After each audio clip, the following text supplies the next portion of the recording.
So, ladies and gentlemen, it's my heartfelt pleasure and honor to welcome Lorraine Warren.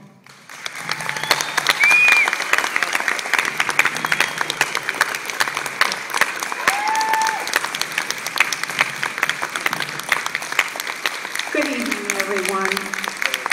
Hello.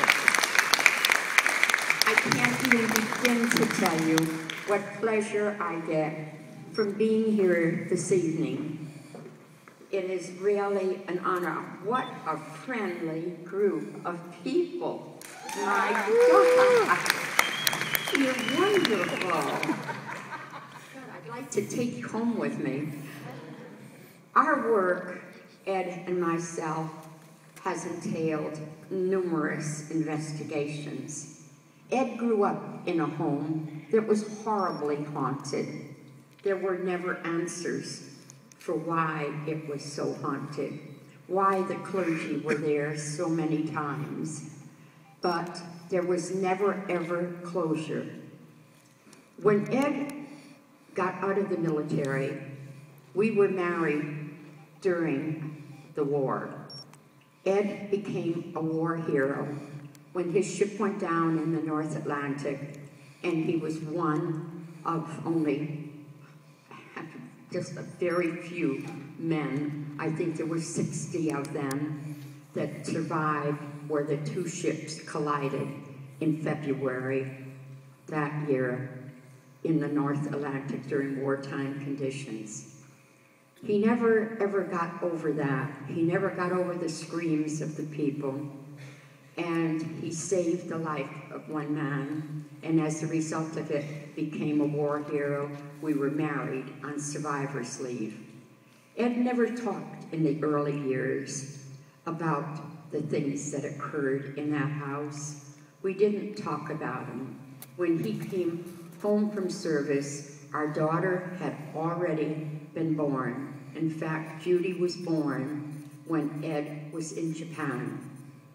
Before Ed passed away, we had returned to Japan. We had returned to the same area where Ed, as a naval gunner who was stationed in Nagoya, Japan, there was no naval base, but he lived with MacArthur's army.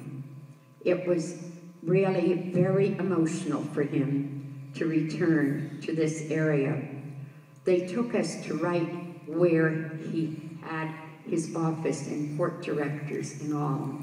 He stood with me. It was an emotional thing. I wanted to look out at the Pacific as he could see it. I wanted to stand where he stood when he was told that our daughter was born. And as we did, it was just the most beautiful thing. But Ed collapsed soon after we came home. He collapsed, and he was given 24 hours to live. It was an unbearable thing for me and our family to go through. But I decided that although he was a full care patient and really was never going to really come back to the boy that he was, the man that he was, I brought him home and took care of him. It's the most beautiful thing you can ever do for someone you love. When he passed, I thought, how can I think of myself as someone who could take on that responsibility of being involved in this area of work, of doing the investigations, of doing the lectures at the universities? How could I possibly think that I could take that on? I know that our son-in-law, Tony Spira, who works with me and is with me tonight, has worked with us for well over 25 years. But to take on a responsibility like that was really overwhelming to me. But I felt if it was meant to be, I was going to know. And what happened was beautiful. It was 13 days after Ed passed. I was on the back deck of our home. I could look across, and our landing drops where the gazebo is, and on the other side is the reservoir and a mountain. I could see the leaves beginning to change on the trees. And I said, honey, wherever you are, I hope you can see these leaves changing. I know how you loved the fall of the year. And with this, the phone rang. And I picked up, I had the phone next to me on the table, and it was a man by the name of Teddy Tannenbaum who had written a script on our life for Warner Brothers. He was very emotional and said to me, this is always the hardest thing when I go to tell this. He said, for a man who was so brilliant where his work was concerned, he had such a sense of humor. I said something back to him that was in no way related to what he said to me. I said, Teddy, I always knew when Ed was at peace and Ed was happy if I heard him whistle. And he got very emotional, and we closed that conversation. The next morning was Ed's birthday. He died just 2 weeks before his birthday. I went to Mass and Communion for him, and then went over to his graveside. The monument wasn't there yet. And I said to him, honey, I know what we'd be doing if you were here today. You would wake up first, always, and you would say to me, get up, get dressed, we're going to our favorite place for breakfast, and it's my treat. And it's the Bluebird on Route 58 in Easton, Connecticut.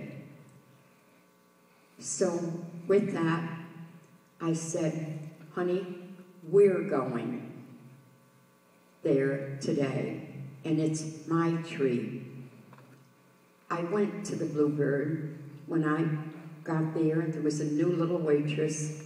I spoke with her and asked for a particular table that we always used. And I gave my order, but I said, it's only me eating. If my husband were here, this is where we'd be celebrating his breakfast on his birthday. She said, oh my God, how sad.